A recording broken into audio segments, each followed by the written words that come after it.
Haj, zoti shpi. Hajde mirë se vini burra.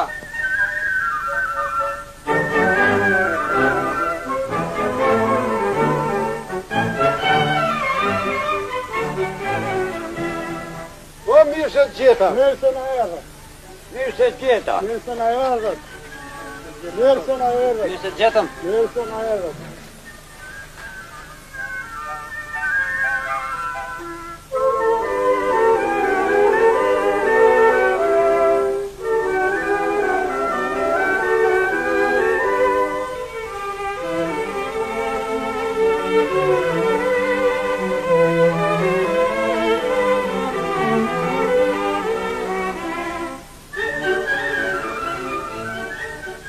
Dhoma më e mirë në ambientet e kullës së fshatarit Kuksian ishte ajo e Mikut dhe që quhej Oda e Migjve.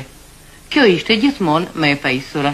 Në një skaj të dhomës së migjve arreshtoheshin armët e gjata, veglat muzikore, çiftelia e lahuta.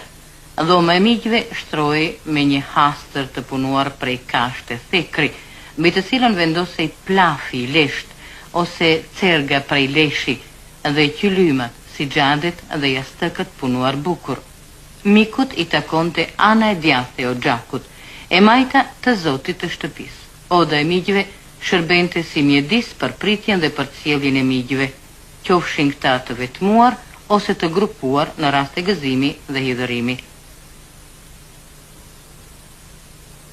Në odat e migjve biseda vazhdonte për shëndetin, bereqetin, kohën e përbagëtit. Në kohë të ftohtë zhvilloheshin kuvendet, ndroheshin pleqërit, merreshin vendime të rëndësishme për vllazërinë, fshatin, bajrakun, krahinën, atë dhe on.